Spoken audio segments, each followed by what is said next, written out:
mengasihiku, kuasa-Mu memulihkanku.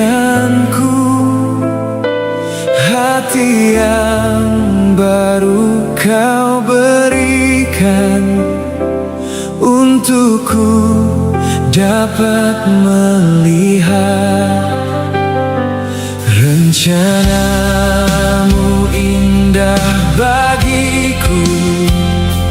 Kau ada di setiap jalanku. Hatiku haus dan lapar akan Engkau. Kaulah segalanya di dalam hidupku. Kerajaan-Mu,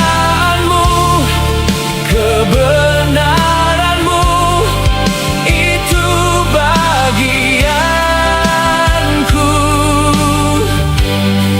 Kaulah yang kupandang selama hidupku. Mengasihi-Mu, memuliakan-Mu, Bapa dan Rajaku.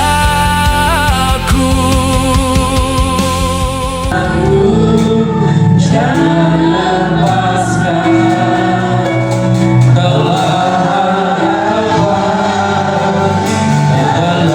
hidup. Sekali lagi.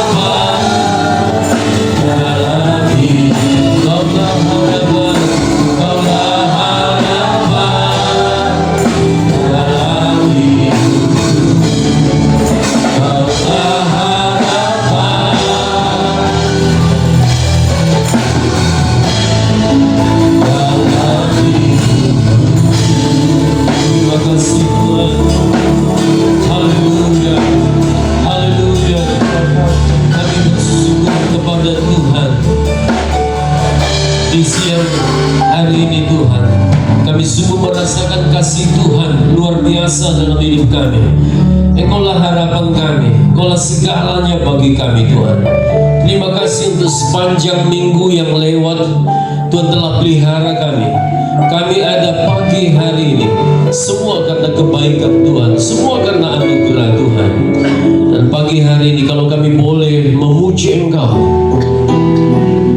kami boleh mempersembahkan pujian kami yang terbaik kepada Tuhan, maka kiranya semua itu naik menyenangkan hati Tuhan.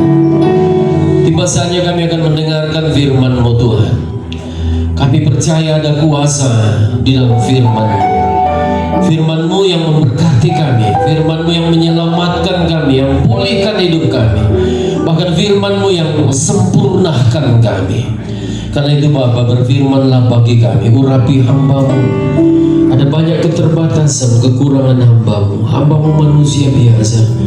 Pakai hamba-Mu Roh Kudus untuk menyampaikan kebenaran-Mu pada saat ini. Kami siap untuk terima firman Tuhan. Di dalam nama Tuhan Yesus Kristus kita katakan sama-sama, amin. Haleluya, puji Tuhan. Selamat pagi menjelang siang. Salam sejahtera dalam kasih Tuhan Yesus Kristus bagi kita semua. Haleluya. Dan terima kasih untuk kesempatan yang diberi kepada saya oleh sahabat saya Pendeta Doni Ngala. Hari ini mempercayakan saya untuk melayani ibadah di GPD Eklesia Tanjung Bunga. Hari Jumat lalu saya ada di Kota Pindrang melayani acara KKR pria. Tapi ketika saya hadir, saya berpikir, oh pria semua yang saya akan hadapi. Ternyata Ya, banyak juga ibu-ibu, banyak juga pemudi-pemudi, pemuda yang ikut acara itu. Nah, lalu saya terus ke sini dan puji Tuhan hari ini dipercayakan untuk melayani firman Tuhan. Haleluya. Bapak Ibu, saya jarang sekali keluar ya, meninggalkan tempat pelayanan karena saya sadar memang saya gembala ya. Saya gembala sehingga saya jarang sekali tuh meninggalkan jemaat. Tapi 3 minggu ini berturut-turut memang di tempat pelayanan saya selalu ada tamu, selalu ada tamu. Bahkan kadang-kadang jemaat ada yang nyeletuk, Pak Gembala sudah 3 kali, sudah 4 kali, Pak Gembala tidak melayani. Sehingga kalau gembalanya tidak melayani, rupanya rindu juga mendengar suara gembalanya. Ya. Dan ini ketiga kali saya tidak melayani mereka karena ada tamu. Tapi puji Tuhan bisa disuruh khotbah di sini. Haleluya, puji Tuhan. Nah, pagi hari ini saya ingin menyampaikan sedikit tentang karakter. Ya, bahwa karisma kita itu harus ditopang oleh karakter kita. Haleluya. Mari kita baca firman Tuhan di dalam Matius pasal yang ketiga, ayat 8 sampai ayat yang ke-12. Injil Matius pasal yang ketiga ayat 8 sampai ayat yang ke-12. Firman Tuhan berbunyi demikian. Jadi hasilkanlah buah yang sesuai dengan pertobatan, dan janganlah mengira bahwa kamu dapat berkata dalam hatimu, Abraham adalah bapa kami. Karena aku berkata kepadamu, Allah dapat menjadikan anak-anak bagi Abraham dari batu-batu ini. Kapak sudah tersedia pada akar pohon, dan setiap pohon yang tidak menghasilkan buah yang baik pasti ditebang dan dibuang ke dalam api. Aku membaptis kamu dengan air sebagai tanda pertobatan, tetapi Ia yang datang kemudian daripadaku lebih berkuasa daripadaku, dan aku tidak layak melepaskan kasutnya. Ia akan membaptiskan kamu dengan Roh Kudus dan dengan api. Alat penampi sudah di tangannya. Ia akan membersihkan tempat pengirikannya dan mengumpulkan gandumnya ke dalam lumbung. Tetapi debu jerami itu akan dibakarnya dalam api yang tidak terpadamkan. Bapak Ibu Saudaraku yang dikasihi Tuhan, mari kita bersyukur kepada Tuhan seperti ajakan dari pemimpin pujian tadi, bahwa Tuhan itu sungguh baik dalam kehidupan kita. Dia memberi lagi kesempatan kepada kita semua. Baik kepada saya, ada kesempatan untuk melayani, ada kesempatan bagi kita untuk bertumbuh, ada kesempatan bagi kita semua untuk menjadi alatnya Tuhan. Haleluya. Saudara-saudara yang dikasihi Tuhan, ada orang yang pintar. Saya bukan orang yang pintar. Ada orang yang hebat, ada orang yang berpengaruh, ada orang yang pandai berbicara, punya kemampuan yang luar biasa, bahkan dipakai Tuhan dengan luar biasa. Dan saya katakan itu adalah karisma, ya, kemampuan berbicara, ya, fasilita, ya, itu adalah karisma. Dan karisma itu sesuatu yang mudah dilihat orang. Ketika orang tampil di depan kita, kita bisa menilainya, karismanya luar biasa. Dia adalah orang yang berkarisma. Dia punya banyak talenta, dia punya banyak kemampuan. Tapi Bapak Ibu Saudara yang dikasihi Tuhan, ada sesuatu yang lebih dalam, lebih penting daripada karisma itu, yaitu karakter. Katakan sama-sama, karakter. Nah, saya katakan sama kaum pria yang saya layani, karena mereka beri tema juga tentang hal ini. Pria yang berkarakter Kristus dan berdampak. Saya katakan kepada mereka, karakter itu adalah cermin Kristus ada di dalam kita. Haleluya.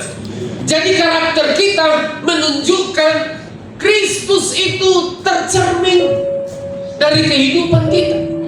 Saudara, karisma itu bisa membuat kita naik di atas panggung. Tetapi karakter menentukan apa yang terjadi setelah seseorang turun dari panggung itu. Haleluya. Karisma itu bisa membuat seseorang naik pada satu jabatan, ada pada satu jabatan. Tapi karakter akan terlihat ketika seseorang itu tidak lagi ada pada jabatan itu atau turun dari jabatan itu. Saudara, orang melihat karisma kita itu di depan umum, ya. Seperti saya saat ini, Bapak Ibu Saudara menyaksikan saya, melihat saya. Tetapi ketika saya nanti kembali ke rumah, ketika saya ada dalam keluarga saya, maka keluarga saya, anak istri saya sudah punya cucu, jadi saya sudah opa, ya. Saya lebih duluan jadi opa daripada Doni. Puji Tuhan, masih ya mau dikatakan muda, tidak muda juga, ya. Saya umur 54 tahun, ya puji Tuhan sudah jadi opa. Saudara-saudara, karakter ketika saya kembali ke rumah, itu yang akan dilihat, dirasakan oleh istri saya, oleh anak-anak saya, oleh pengerja-pengerja yang saya layani. Saudaraku, bayangkan ya, sebuah rumah yang kita lihat seperti bangunan ini, ya saya sungguh bersyukur luar biasa. Saya masuk di gereja yang sangat bagus, indah. Saudara, ini kita lihat bangunannya luar biasa. Saya masuk pintunya, saya tegur tadi anak saya, Andrew, ini pintunya saja ini mahal loh. Ya. Saya tahu itu mahal, ya. Saudaraku, atap kita lihat, dinding, pintu, jendela. Tapi tahukah Bapak Ibu Saudara yang dikasih Tuhan, yang menopang semuanya, bangunan yang indah itu adalah sesuatu yang sebenarnya tidak kelihatan, yaitu pondasi. Amin, Bapak Ibu. Nah, karisma adalah bangunan yang kelihatan, yang kita lihat indah, bagus, tertata dengan rapi. Tapi saya mengatakan, karakter itu adalah pondasi yang tidak kelihatan. Haleluya. Kalau pondasinya kuat, bangunan dapat bertahan. Kalau karakter kita terbangun dengan baik, dengan kuat, maka akan mempertahankan, membuat karisma itu. Orang akan berkata, puji Tuhan, luar biasa, dia sungguh jadi berkat. Tapi kalau pondasinya rapuh, cepat atau lambat, bangunan yang megah sekalipun akan runtuh. Karena itu, pada pagi hari ini, siang hari ini, mari kita tidak hanya berdoa, Tuhan pakai saya, Tuhan biar saya berkarisma di dalam melayani Tuhan. Tapi kita juga harus berdoa, Tuhan bentuk saya supaya ketika orang melihat saya, cerminan Kristus itu orang akan lihat ada pada diri saya. Haleluya. Yang pertama saya mau katakan begini, jangan hanya mengejar karunia, tapi firman Tuhan berkata, hasilkanlah buah. Ada amin? Amin. Berapa banyak di antara kita yang mau menghasilkan buah? Lambaikan tanganmu. Haleluya. Dalam Injil Matius yang kita baca tadi ayat 8 berkata,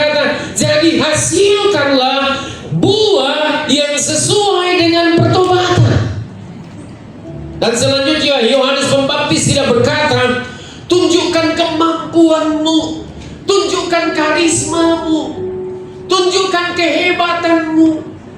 Tapi dia berkata, hasilkanlah buahmu. Saudaraku, ini penting sebab seorang bisa memiliki kemampuan yang saya katakan tadi, kemampuannya luar biasa, kemampuannya besar, tapi karakternya kecil. Minta maaf loh, ada satu hamba Tuhan yang pernah menelpon saya, ya. Dia berkata, kenal hamba Tuhan ini? Saya bilang, saya kenal. Ada apa? Aduh, ini hamba Tuhan, ya. Memang karismanya luar biasa. Oh, kalau dia melayani orang berkata, aduh, dia diurapi. Tapi hamba Tuhan ini rupanya dia mengintai di setiap tempat. Dia akan lihat mana orang kayanya ini jemaat, mana orang yang berduit di jemaat ini. Maka satu saat tanpa izin gembala yang pernah mengundang dia akan kunjungi jemaat itu, ya. Dia akan ajak bagaimana kita persekutuan doa. Pokoknya dia akan berusaha mempengaruhi dengan segala karisma yang ada pada dia. Lalu hamba Tuhan itu berkata, aduh, jemaat di tempat saya jadi kacau karena dia. Memang dia datang pada saat dia hadir melayani, bodoh urapannya. Tapi saudara-saudara yang dikasih Tuhan, ternyata karakternya, saudara-saudara yang dikasih Tuhan, tidak menunjukkan dari buah-buah pelayanan bahwa dia adalah seorang hamba Tuhan yang benar. Saudara, orang bisa memiliki kemampuan yang besar, tetapi karakternya kecil. Bisa pintar, tapi licik. Bisa hebat, tapi sombongnya luar biasa. Bisa pandai berbicara, tapi tidak bisa mengendalikan emosinya. Bisa berkhotbah tentang kasih, tetapi di keluarganya dia kasar. Di keluarganya dia tidak mencerminkan kalau dia adalah seorang yang dapat diteladani. Karena itu saudara yang dikasihi Tuhan, karunia tidak boleh berjalan lebih cepat atau lebih di atas dari karakter kita. Yang percaya katakan amin. Amin. Kalau kita lihat dalam Alkitab, dalam 1 Korintus pasal 12, itu berbicara tentang karunia-karunia roh. Nanti baca di rumah, dalam 1 Korintus pasal 12 itu. Di sana ada karunia hikmat, di sana ada karunia pengetahuan, di sana ada karunia iman, karunia menyembuhkan, karunia melakukan mujizat, karunia bernubuat, karunia membedakan roh, bermacam-macam roh, karunia berbahasa roh, karunia menafsirkan bahasa roh. Itu semua karunia. Tapi kalau kita kembali di dalam Galatia pasal yang keberapa itu, buah-buah roh, Galatia pasal 5 ayat 22 sampai 23, itu berbicara tentang buah roh. Buah roh itu apa aja? Pertama, apa? Kasih. Kasih. Apa lagi? Sukacita. Apa lagi? Damai sejahtera. Apa lagi? Kesabaran, kemurahan, kebaikan, kesetiaan, kelemah lembutan. Terakhir apa? Penguasaan diri. Nah, saudara, 1 Korintus 12, karunia itu adalah pemberian roh untuk pelayanan, bukan milik kita. Haleluya. Tapi buah roh itu adalah pembentukan karakter Kristus kehidupan kita. Nah, saya berkata ini jauh lebih penting. Haleluya. Kita membutuhkan karunia.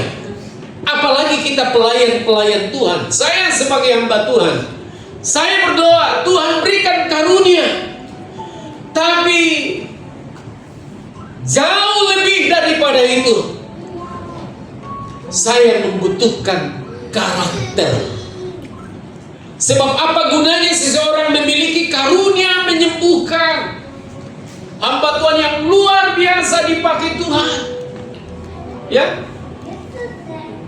dia berdoa ada karunia kesembuhan, tetapi keluarganya terluka, istrinya terluka, ya, melayani di jemaatnya banyak yang terluka, anak-anaknya terluka.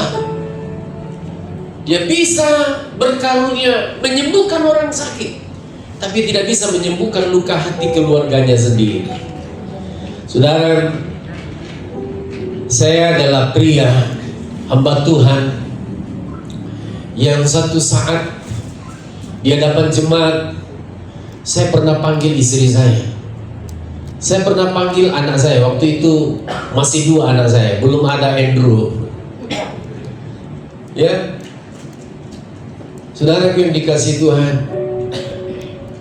selama itu saya melayani Tuhan, saya berpikir, oh saya hebat.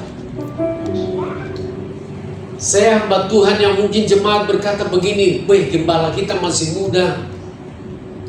Mungkin ada yang berkata karisma gembala kita ada, ya suaranya bagus. Kalau ada yang bisa berkata seperti itu. Tapi saudara-saudara yang dikasihi Tuhan, di balik dari itu, saya sebenarnya gagal. Suatu saat saya diizinkan Tuhan untuk mengikuti sebuah camp, dan camp itu khusus pria. Disitulah Tuhan pulihkan saya. Ya, Tuhan pulihkan saya. Selama ini saya berpikir, oh saya laki-laki sejati. Tapi ketika saya ikuti acara itu, waduh, dari sesi ke sesi, saya tidak pernah berhenti menangis. Ternyata saya suami yang gagal. Ternyata saya ayah yang gagal. Ternyata saya pelayan Tuhan yang gagal.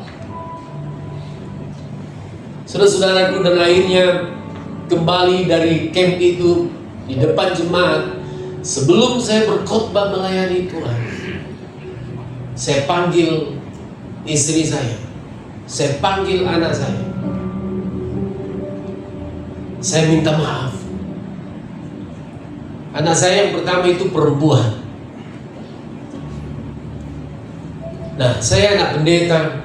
Kami banyak bersaudara. Kami 8 orang bersaudara. Saya anak ke-7. Ya. Dan orang tua kami, khususnya papa, mendidik kami itu dengan keras. Ada sedikit kesalahan, dicambuk. Sehingga saya berpikir bahwa saya berhasil karena didikan yang keras. Saya jadi hamba Tuhan, bahkan sudah berkeluarga, sudah punya anak 2, karena hasil didikan papa saya yang keras. Jadi itu terbawa dalam diri saya mau terapkan untuk anak-anak saya. Sehingga suatu saat, saya tidak usah malu menceritakan ini, saudara. Suatu saat, anak saya yang pertama melakukan kesalahan, saya cambuk. Lalu apa yang terjadi, saudara?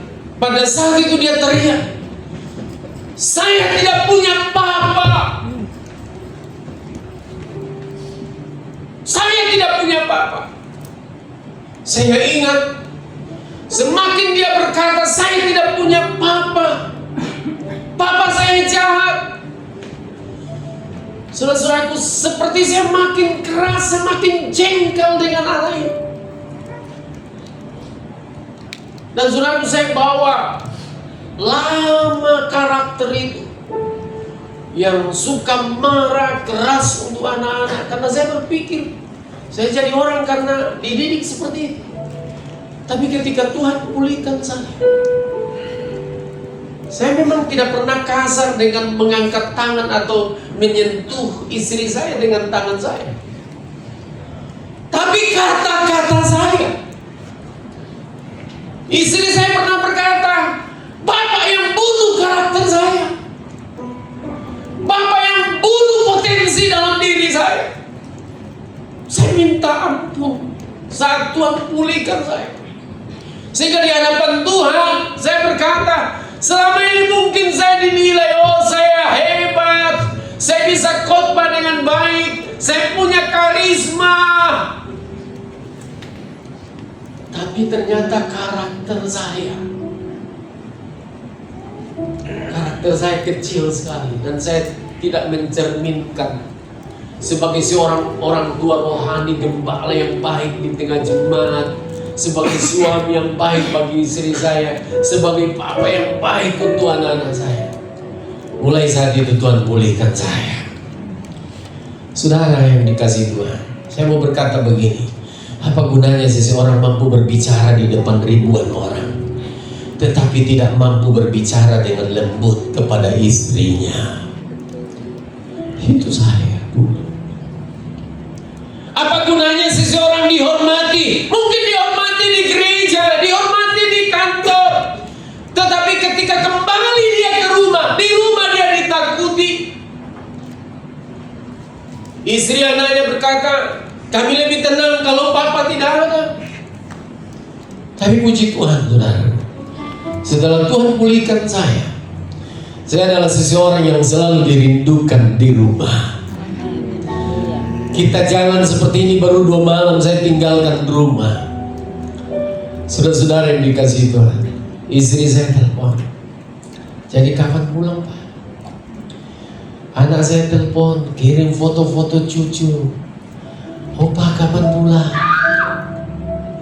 Haleluya. Tuhan tidak hanya tertarik pada seberapa besar kita dipakai Tuhan, Tuhan juga tertarik pada menjadi seperti siapa kita ketika kita sudah dipakai Tuhan. Ketika kita punya karisma, kemampuan-kemampuan yang luar biasa. 1 Korintus 14 ayat 1 berkata, 1 Korintus 14 ayat 1 dikatakan begini, kejarlah apa? Kejarlah kasih dan usahakanlah apa? Dirimu memperoleh karunia. Usahakanlah dirimu memperoleh karunia roh, terutama karunia untuk bernubuat. Saya ambil kalimat pertama.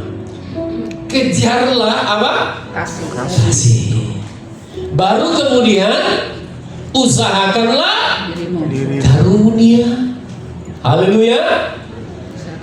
Jadi jangan lebih sibuk mengejar Tuhan pakai saya, tapi lebih bagus yang duluan itu adalah Tuhan ubah saya. Haleluya. Jangan hanya bertanya, "Tuhan apa karunia saya?" Memang ada pelajaran yang penting supaya kita bisa mengenali apa sih karunia kita, supaya kita bisa berfungsi. Haleluya. Supaya kita bisa berdampak, apa karunia saya. Tapi jauh lebih penting, tanyakan juga apa buah yang Tuhan sedang hasilkan dalam hidup saya. Haleluya. Apakah buah sudah saya hasilkan di dalam kehidupan saya? Dan buah itu paling jelas terlihat bukan ketika kita ada di mimbar seperti saya sekarang ada di atas mimbar, tetapi buah itu akan lebih kelihatan ketika saya keluar dari tempat ini, ketika saya ada di pasar, ketika saya ada bertetangga dengan tetangga-tetangga saya, ketika saya ada di rumah saya dengan istri saya, dengan anak-anak saya, dengan pengerja-pengerja. Buah itu akan kelihatan bukan ketika saya ada di atas mimbar, Tapi ketika saya ada di rumah, maka saya katakan sama kaum pria yang ada kemarin itu, mungkin ada di antara kalian berkata, loh saya kan tidak seperti Pak Pendeta. Pak Pendeta itu punya mimbar, saya tidak.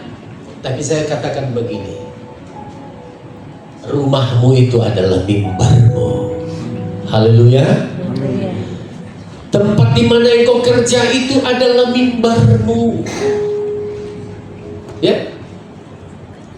Usaha di mana engkau ada, di mana ada karyawan-karyawanmu, itu adalah mimbarmu. Di mana orang-orang yang ada di sekelilingmu, bawahanmu, akan melihat karaktermu yang saya katakan itu adalah cerminan Kristus ada pada kita. Haleluya. Yang kedua, saudaraku, saya mau katakan, karakter itu terlihat ketika kita sedang diproses Tuhan. Ada amin? Amin. Maka dalam Injil Yohanes 15 ayat 2, di situ dikatakan setiap ranting yang berbuah dibersihkannya supaya apa? Lebih banyak lagi berbuah. Perhatikan, yang berbuah pun dibersihkan. Yang berbuah pun dibersihkan. Artinya kalau Tuhan sedang memproses kita, jangan langsung berkata, Tuhan sudah tinggalkan saya. Saya pernah Tuhan proses, berat sekali proses itu. Sampai saya harus kecelakaan. Sampai kaki kanan saya ini patah 4. Sampai orang berkata, ya tidak ada nih harapannya pendeta Yusak. Kalaupun dia hidup, dia akan cacat. Tapi saudara-saudara yang dikasih Tuhan, saya lihat itu sebagai prosesnya Tuhan. Dan saya sudah lihat dalam bayangan itu seperti apa saya ke depan. Dan saya minta tanda, Tuhan kalau ini prosesmu untuk saya, biar saya alami mujizat. Yang dulunya kalau saya jalan pincang, berapa lama saya pincang karena kaki kanan saya pendek. Orang sudah panggil saya kalau di Toraja itu nenek gento, artinya pincang, nenek yang pincang. Ya, ada anak saya yang sekarang dokter, ya, ada di Bantaeng bertugas. Waktu itu dia kecil. Karena nanti setelah habis kecelakaan baru Tuhan kasih Andrew ini. Waktu itu anak saya berkata begini, Pak, kenapa Papa masih muda tapi dipanggil nenek? Gento lagi, pincang lagi. Karena kaki saya waktu itu kalau saya jalan demikian. Tapi saya minta bukti kalau ini prosesnya Tuhan buat saya untuk jadi lebih baik ke depan. Maka saya minta Tuhan, jangan saya cacat. Saya mau saksikan seperti apa Tuhan. Kalau saya hamba Tuhan tapi saya cacat. Kalau saya hamba Tuhan tapi Tuhan tidak tolong saya. Saya minta Tuhan, biar saya alami mujizat. Biar saya alami mujizat. Dan selama itu saya berkhotbah kepada jemaat, saya percaya saya tidak akan cacat sedikit pun. Dan Tuhan nyatakan itu buat saya. Ketika Tuhan pulihkan saya, Tuhan sembuhkan saya. Pada saat saya sadar Tuhan sudah pulihkan saya sudah tidak pincang lagi. Saya panggil istri saya peluk. Karena saya berkata rumah itu, coba lihat saya jalan. Karena saya ditegur pengen aja, Om kalau lihat Om jalan seperti itu tidak pincang lagi. Saya panggil istri saya panggil anak saya, coba lihat kalau saya jalan. Ternyata mereka berkata, betul, sudah bagus kalau jalan. Haleluya. Tuhan kita luar biasa, amin. Tuhan kita hebat. Saudara, ada kalanya Tuhan memakai keadaan yang kita tidak sukai, yang kita tidak mau. Tapi itu Tuhan izinkan supaya kita menghasilkan lebih banyak buah. Haleluya. Ada kalanya Tuhan memakai keadaan-keadaan yang sulit. Kenapa ini terjadi Tuhan? Tapi Tuhan mau supaya kita lebih banyak berbuah. Kita berdoa, Tuhan, jadikan saya lebih sabar. Lalu Tuhan izinkan kita bertemu dengan orang yang menguji kesabaran kita. Ada amin? Banyak kali kan yang seperti itu. Saya kadang-kadang begini, di pastori ada 3 pengerja. Ada 2 laki-laki, ada 1 cewek. Tapi saya berkata, aduh ini pengerja semua ini 3. Tapi semua kerja di ujung jari. Artinya nanti kita suruh baru kerja, suruh baru kerja. Besok lagi kalau kita tidak suruh, dia akan diam. Lalu saya berkata kepada istri saya, aduh saya stres hadapi pengerja seperti ini. Lalu saya mulai latih mereka. Pokoknya apa yang mereka perlu kerja, saya kerja. Awal-awalnya diam. Tapi ketika saya sudah mulai kerja, oh dia sudah mulai ikut. Saya bilang, saya mau latih kok. Kalau saya kerja, harusnya kau bilang begini, Pak Gembala jangan bekerja, saya yang kerja.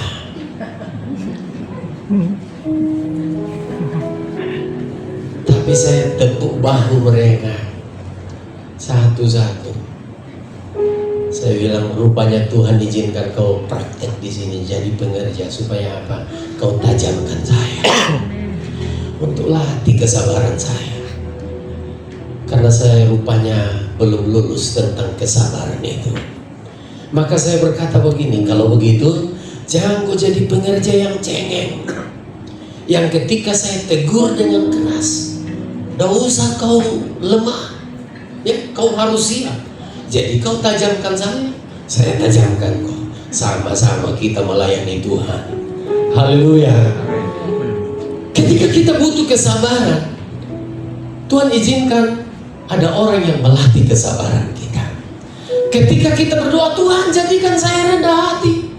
Lalu Tuhan mengizinkan kita mengalami sesuatu yang merendahkan ego kita.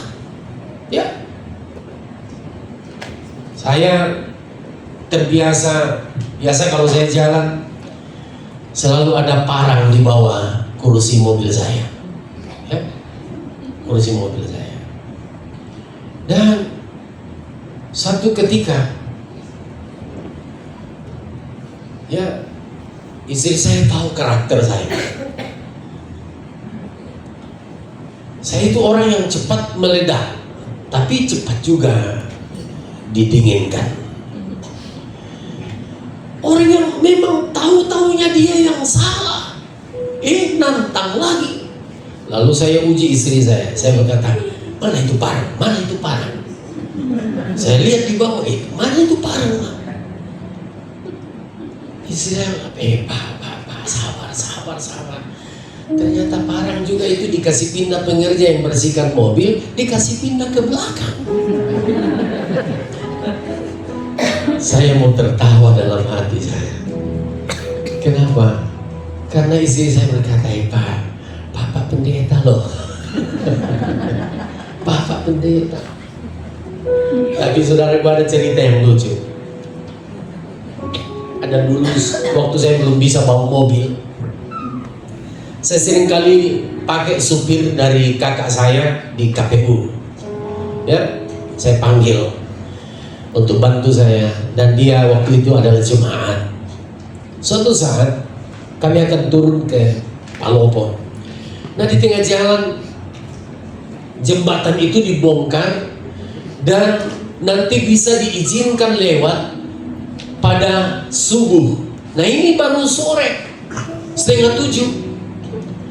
Saudara-saudara, saya berpikir lamanya saya mau menunggu. Dan tidak ada penyampaian bahwa jalan ditutup sekian lama. Dan saudaraku, pada saat itu saya pakai baju yang memang baju kaos warna tentara, celana levis juga yang warna tentara. Lalu Tuhan kasih hikmat. walaupun sedikit, ya mungkin orang berkata itu dosa putih, tapi tidak ada dosa putih, bohong putih.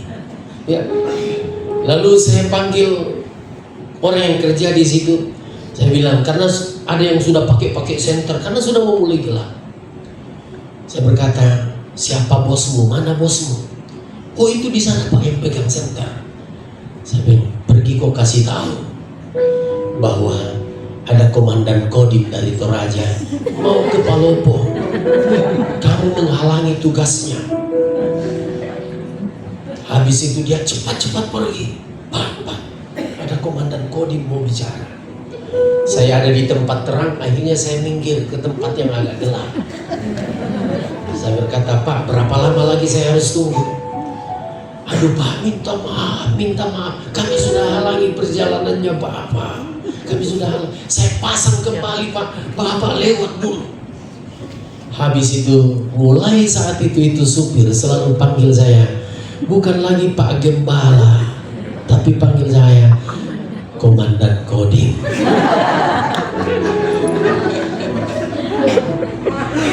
Saya berpikir mungkin dia lihat saya, Pak Gembala ternyata bohong juga. Tapi ternyata itu hikmat. Daripada saya menunggu beberapa jam, saya harus tunggu sampai pagi subuh baru saya bisa lewat. Saudara-saudara yang dikasihi Tuhan, itu salah satu. Ya, saudara, kita seringkali berdoa, Tuhan kasih saya penguasaan diri, dan ini yang ada dalam diri saya. Saya seringkali berdoa, Tuhan buat saya menguasai diri. Tapi seringkali datang situasi yang membuat kita ingin marah. Kenapa? Karena saya mau katakan begini dengan baik, buah tidak tumbuh dalam kenyamanan, buah bertumbuh itu dalam proses. Ada amin? Kesabaran kita dibentuk oleh orang yang menguji kesabaran kita. Kesabaran itu tidak terbukti ketika semua orang baik kepada kita, tetapi kesabaran terlihat ketika kita menghadapi orang yang sulit, tetapi tetap memilih untuk melakukan yang benar. Kesetiaan diuji ketika ada kesempatan untuk tidak setia. Haleluya. Ketika ada pilihan lain, tetapi kita berkata, tidak, saya tetap memilih untuk setia. Penguasaan diri terlihat ketika kita mempunyai alasan untuk kita marah. Saya pantas marah, saya harus marah. Bukan berarti kita tidak boleh menegur, tetapi saya mau katakan begini Bapak Ibu Saudara, karakter Kristus mengajar kita, tegurlah kesalahan tanpa menghancurkan harga diri orang itu. Saya seringkali, termasuk kepada anak-anak saya pernah berkata kepada anak saya, Andrew, ketika dia banyak waktunya habis main game, kamu itu bodoh. Dia berkata sama saya begini, saya itu tidak bodoh Pak. Istri saya berkata, Pak, jangan bicara seperti itu. Saya berpikir, benar juga. Benar. Habis itu anak-anak saya dibuktikan bahwa dia bukan bodoh. Ya, dari 3 orang bersaudara, saya lihat dia nilainya paling tinggi. Nilai terakhir ini 4 lebih prestasinya. Saya berkata, puji Tuhan. Dan saya mulai, saudara-saudaraku, menyadari bahwa ada banyak hal yang Tuhan ingin bentuk dalam diri saya. Kalau salah, katakanlah ini salah. Mari kita perbaiki bersama. Amin. Itu karakter. Karakter juga seringkali terlihat dalam perkara kecil. Misalnya ketika kita diundang makan. Suatu saat ini lagi yang lucu, saudara. Saya waktu itu punya pengerja orang Papua. Orang Papua. Lalu saya bilang, silakan kalian pilih, mau pilih apa? Lalu ini orang Papua, rupanya dia tidak ngerti kalau teh tawar itu tidak manis. Jadi dia Misalnya karena dia merasa begini, ya. Ini ada beberapa pengerja. Nah, karena dia lihat tawar yang paling murah, jadi dia berpikir, saya tidak mau beli yang mahal-mahal. Dalam hatinya, Papa saya mau pilih yang murah-murah saja, tawar. Tapi dia tidak ngerti tawar itu rasanya seperti apa. Dia namanya orang Papua. Dan waktu itu baru keluar dari kampungnya, datang di Malino sekolah. Tapi yang satu ini, ada pengerja ini yang memang pilih yang mahal-mahal. Pokoknya dia berprinsip begini, kesempatan ini kita dibawa ke bala, keluar makan bersama. Saya lihat, pokoknya dia cari semua yang mahal-mahal.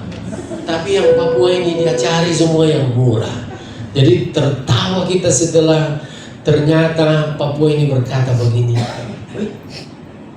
kenapa tidak manis? Sampai kita dibikin tertawa. Kenapa? Karena dia minta gula untuk taruh di tehnya yang tawar itu. Mulai hari itu baru dia ngerti teh tawar itu tidak manis. Sampai saya berkata, namanya Amos, kalau kita berikut pergi lagi, maka pilih kau juga yang mahal-mahal. Dia berkata, Bapak, saya tidak mau. Kenapa kau tidak mau?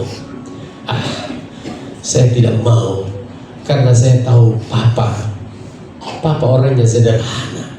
Saya juga mau sederhana.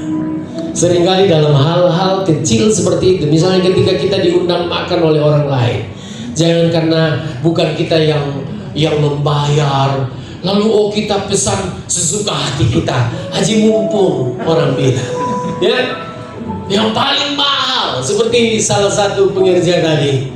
Saudaraku, bukan soal makanan, tapi ini soal penguasaan diri dan menghargai orang lain. Seringkali karakter kita terlihat dari itu semua. Amin, saudara. Karakter kita tidak diuji dalam perkara besar, tapi dalam keputusan-keputusan kecil yang seringkali tidak dilihat orang. Ada yang berkata, saya akan setia kepada Tuhan kalau mendapatkan pelayanan yang besar. Tidak. Saya mau berkata, sebagai seorang hamba Tuhan yang melayani di desa, saudaraku, dimulai dari kecil, bagaimana kita menggunakan uang, bagaimana kita berbicara, bagaimana kita memperlakukan pasangan kita, bagaimana kita memperlakukan bawahan kita, bagaimana kita bereaksi ketika kita dikritik, bagaimana kita bertindak ketika tidak dilihat orang. Nah, itulah karakter. Jangan keluar dari proses Tuhan. Ada orang yang pindah tempat karena tidak tahan di proses. Ada nggak di tempat ini seperti itu? Nggak tahan di proses. Di pekerjaan ada masalah integritas, oh dia pindah. Di gereja ada proses, mungkin penundukan diri, oh dia pindah. Dalam hubungan ada proses, oh dia menyerah. Saudara, tapi ada satu masalah, kita bisa pindah tempat, tapi ketika kita pindah tempat, karakter kita pindah atau tidak? Pindah juga. Seringkali orang mau cari, saya pindahlah ke sana, di sana lebih bagus, di sana hampir-hampir sempurna itu gereja itu. Pindahlah dia di sana. Saya katakan seperti ini, ketika kau pindah ke sana, gereja yang tadinya kau bilang sempurna, jadi tidak sempurna, karena kau bukan orang sempurna. Haleluya, saudara. Seringkali, saudaraku, proses itu membuat kita, saya tidak cocok di sini, saya tidak cocok di sini, saya tidak cocok di sini. Tapi saudaraku, ternyata sebenarnya Tuhan sedang proses kita. Karena itu, ketika kita sedang menghadapi proses, jangan bertanya, Tuhan mengapa ini terjadi? Tapi bertanyalah, Tuhan, apa yang sedang membentuk dalam diri saya melalui semuanya ini? Ada amin? Mungkin kita sedang mengalami masalah saat ini. Mungkin Tuhan sedang membentuk kesabaranmu, kerendahan hatimu, kesetiaanmu, penguasaan dirimu, pengampunan, ketulusan, kasih.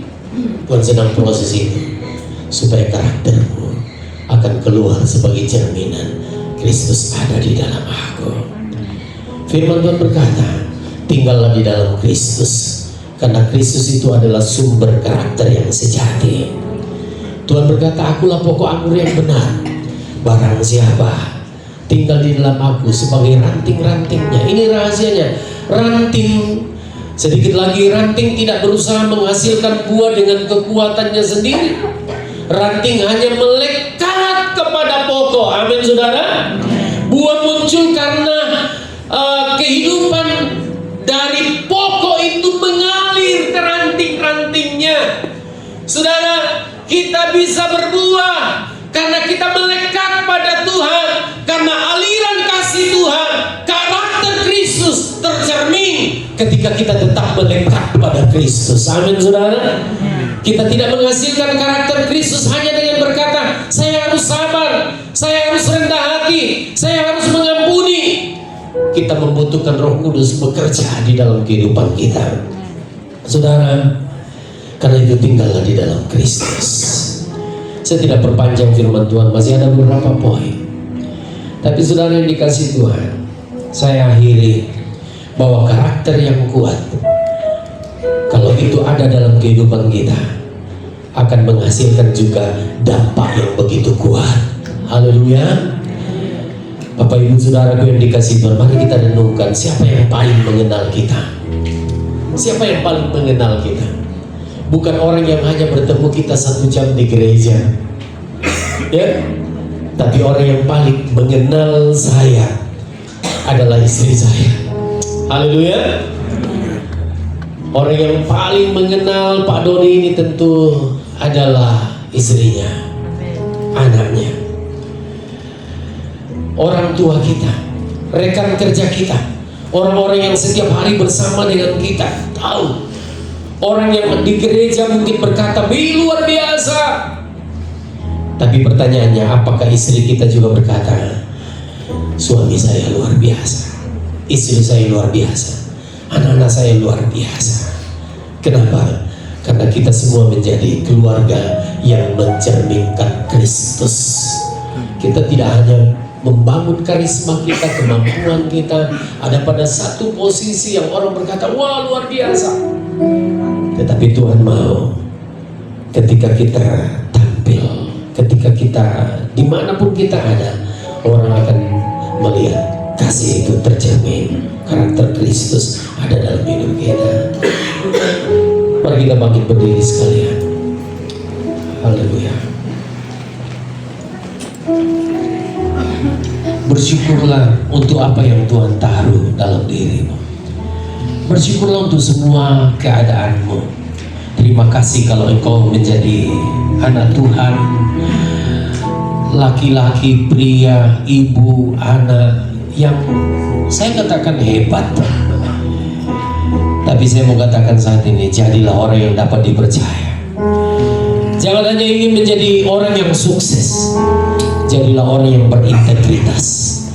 Jangan hanya ingin dihormati di gereja, jadilah engkau pelayan-pelayan yang juga dihormati di rumahmu.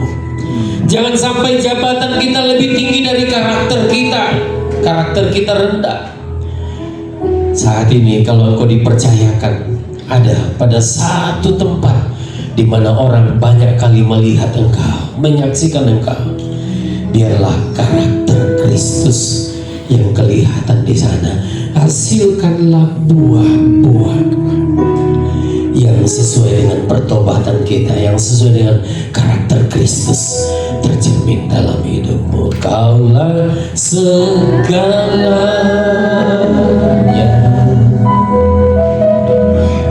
di dalam hidup,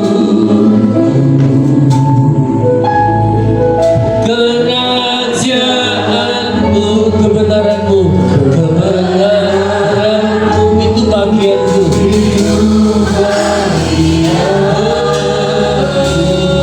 Kaulah yang kupandang Tuhan, kaulah yang kupandang.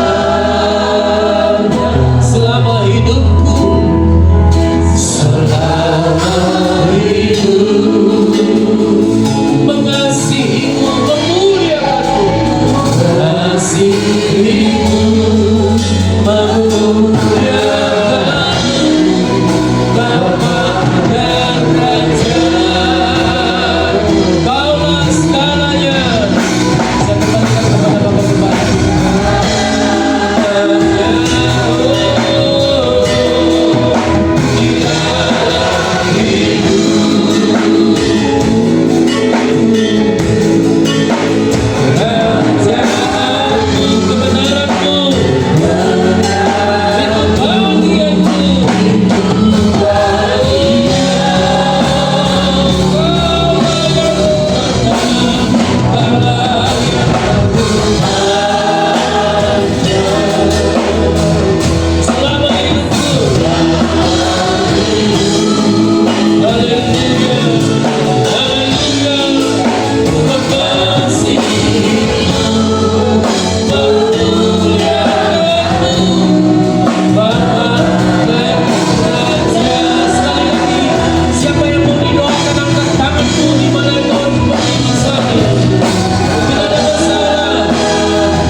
Jadikanlah kami semua menjadi orang-orang yang dapat dipercaya.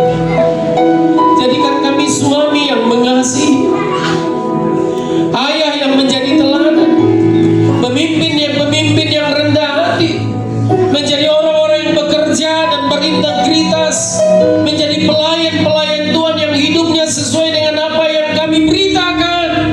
Jadikan kami sebagai ibu, sebagai istri, sebagai pemuda-pemudi yang sungguh-sungguh adalah cerminan Kristus dimanapun kami ada. Mungkin ada di antara kami jemaat yang saat ini ada masalah, ada pergumulan, ada penyakit, ada kebutuhan, adalah pergumulan dalam rumah tangga. Hamba-Mu berdoa di dalam nama Tuhan Yesus Kristus. Tuhan menolong engkau, Tuhan memulihkan engkau, Tuhan menyembuhkan engkau, Tuhan memberkati engkau. Ada jalan keluar bagi semua pergumulan hidupmu, dan engkau ditolong. Tuhan alami mujizat. Katakan semua, aku alami mujizat Tuhan. Aku alami mujizat Aku Tuhan. alami mujizat. Aku diberkati Tuhan. Aku diberkati. Dan biarlah buah roh nyata dalam kehidupan kami, sehingga keluarga kami merasakan Kristus, gereja kami merasakan Kristus, tempat kerja kami merasakan Kristus, dan orang-orang yang kami jumpai merasakan Kristus melalui hidup kami. Mari kita beri kemuliaan bagi Tuhan. Haleluya, haleluya. Dalam nama Tuhan Yesus Kristus kami berdoa. Amin. Alhamdulillah. Saudara diberkati Tuhan. Kita akan masuk dalam perjamuan kudus. Kudus, saya mengundang Pelayan Kudus maju ke depan. Bapak sentuh hatiku. Oke. Kau Bapa yang mengasihiku, kuasa-Mu memulihkanku, hati yang baru Kau berikan untukku dapat melihat rencana-Mu indah bagiku. Kau ada di setiap jalan